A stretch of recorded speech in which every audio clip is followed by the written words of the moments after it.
There's one mental principle that separates the people who dream from the people who do. One mindset shift that takes you from waiting for life to change to becoming the force that changes everything.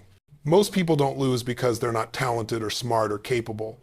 They lose because they've handed over control of their mind to excuses, fear, and circumstance.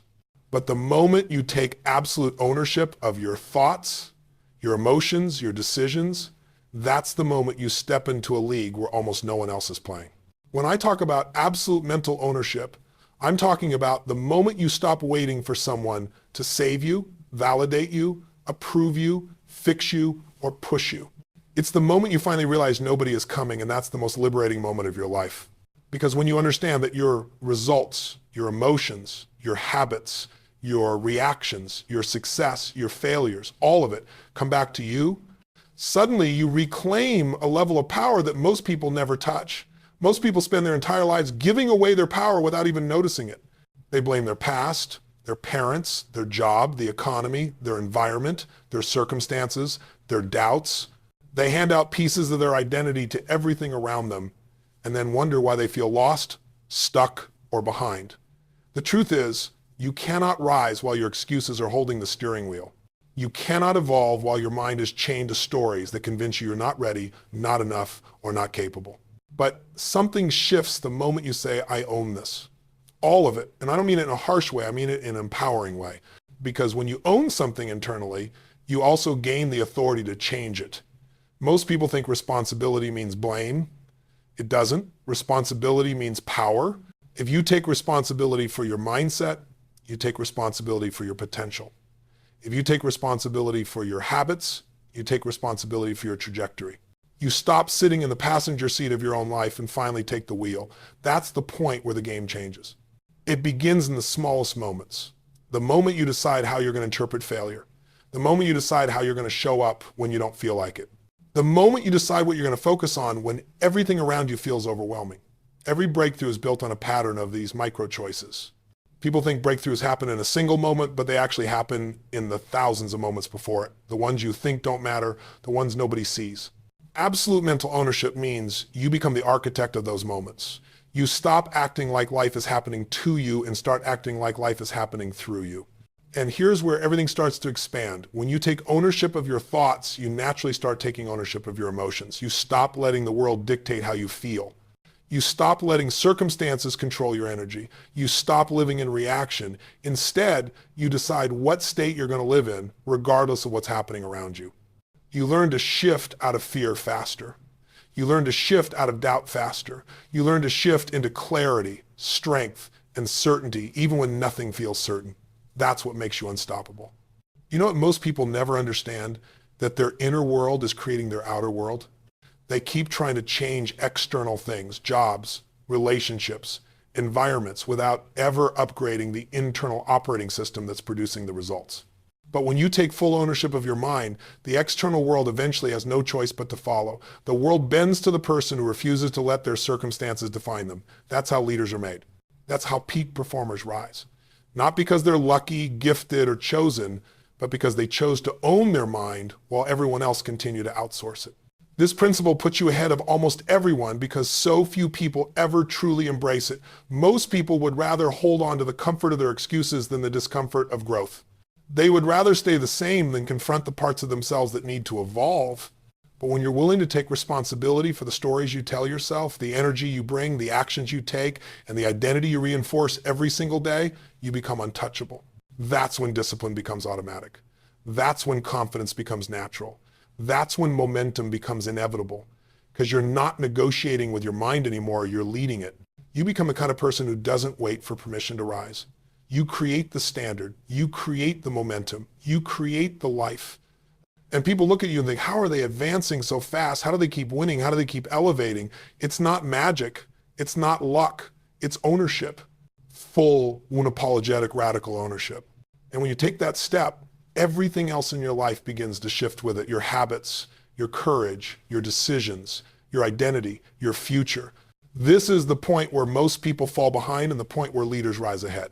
You just have to decide to own it, all of it, every day, every moment. Because that's the principle that puts you ahead of everyone. Most people go through life in a constant state of reaction.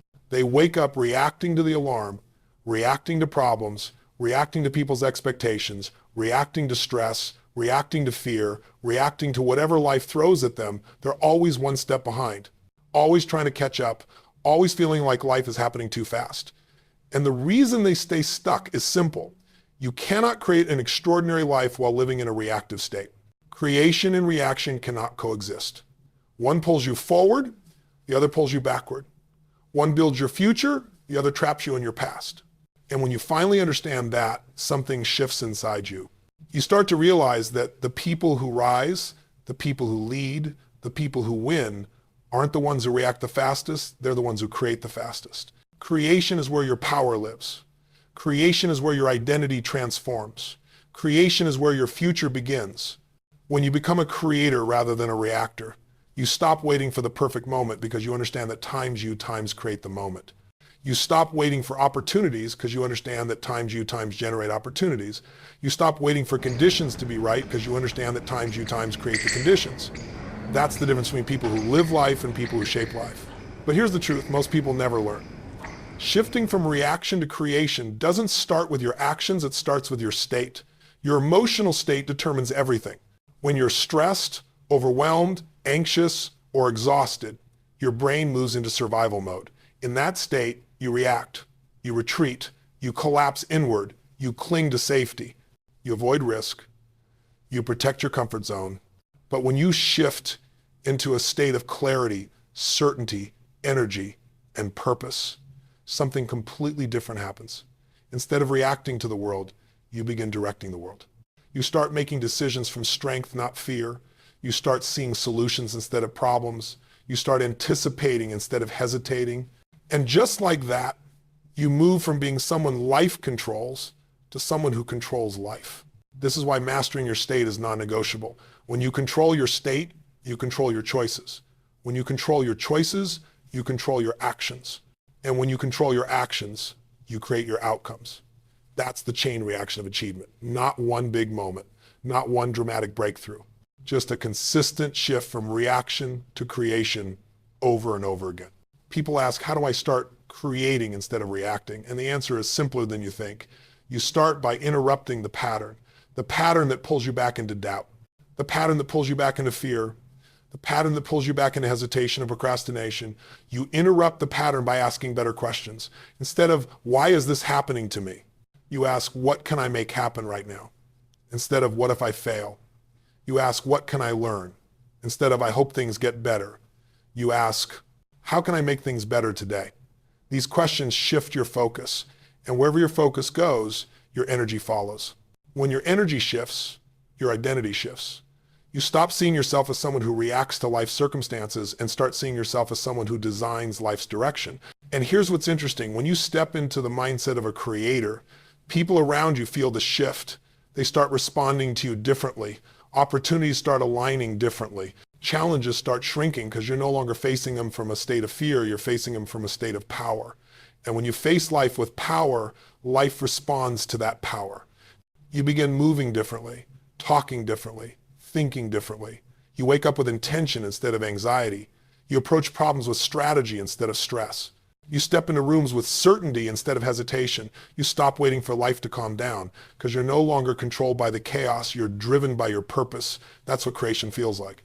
It's not loud. It's not dramatic. It's intentional. It's directed. It's powerful. And you want to know something? Once you experience creation, reaction becomes unbearable. You can feel when you're slipping back into it. You can feel when you're letting life pull you instead of leading it. And in that moment, you correct yourself. You adjust your state. You elevate your focus. You bring your mind back to the truth. You are not here to react to the world. You're here to influence it. Because when you stop reacting and start creating, you stop living the life you were given and start living the life you were meant for. If there's one thing people underestimate more than anything else, it's the role their emotions play in every outcome of their life. We're taught to focus on strategy, on planning, on goals, on discipline, and all of that matters. But none of it works if you're in the wrong emotional state. You could have the perfect plan, the perfect opportunity, the perfect intention, but if you're operating from fear, doubt, frustration, or hesitation, you won't execute. Emotion drives behavior. Emotion drives decision making. Emotion drives momentum. And until you master your emotional state, you will always feel like you're fighting an uphill battle. Most people live in emotional autopilot. They wake up and immediately fall into whatever emotion the day hands them. Maybe it's stress, maybe it's anxiety, maybe it's pressure, maybe it's frustration about something that happened yesterday.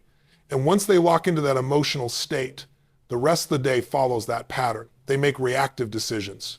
They avoid challenges. They talk themselves out of opportunities. They lower their standards without even realizing it. They allow the emotion of the moment to dictate the quality of their future. But the moment you shift your emotional state, everything else shifts with it. Your thoughts elevate. Your options expand. Your creativity unlocks. Your courage activates. Your focus sharpens. That's why emotional mastery isn't optional, it's foundational. Your emotional state is the lens through which you interpret your world. When you're in a strong, empowered state, the same challenge that once felt overwhelming now feels like an opportunity. The same setback that used to discourage you now becomes fuel. The same criticism that once stung now becomes irrelevant. This is why two people can face the exact same situation and have completely different outcomes, because one is led by their emotions, while the other has learned to lead their emotions. And here's the truth. Your emotions are not random. They are not uncontrollable. They are not something that just happened to you. Your emotions are a result of three things: what you focus on, the meaning you assign to situations, and the physical state of your body. Change any one of those three and you change your emotions. Change all three and you change your life. This is why high performers don't leave their emotional state to chance. They create rituals. They create patterns. They create practices that prime their body and mind to operate from strength instead of survival, because they know that the state they enter the day with is the state that determines what the day becomes. Think about the moments in your life where you performed at your best moments, where you felt fully alive, confident, capable, unstoppable. Those moments weren't accidents. They were a reflection of the emotional state you were in. Now imagine if you could access that state not once in a blue moon, not only when things are going well, but every single day. Imagine making decisions from that place. Imagine building habits from that place. Imagine facing challenges from that place. Everything changes. And people often say, but how do I stay in a powerful state when life gets difficult? You don't wait for life to get easier. You train yourself to get stronger. Emotional mastery is not about avoiding negative emotions. It's about not letting them take the driver's seat. You can feel fear and still take action. You can feel uncertainty and still move forward. You can feel discomfort and still rise. The difference between people who succeed and people who stay stuck is not that successful people feel less emotion. They've just learned how to lead themselves through those emotions instead of collapsing under them. Emotion is energy. And when you understand how to redirect that energy, every limitation becomes leverage. Every fear becomes information. Every challenge becomes a stepping stone. This is the advantage people feel but never fully understand. They think some people are just naturally confident or naturally disciplined or naturally courageous. They're not. They've just conditioned their emotional state so consistently that it becomes their default setting. And this is where personal transformation becomes real. Because once you master your emotional state, you no longer wait for motivation, you create it. You no longer wait for confidence, you generate it. You no longer wait for momentum, you become the source of momentum. You stop being pulled by your emotions and start being powered by them. That's when discipline stops feeling heavy and starts feeling natural. That's when challenges stop breaking you and start building you. That's when your life begins to align with the future you want instead of the patterns you've been repeating. And when you reach that point, you're no longer trying to force success, you're embodying it.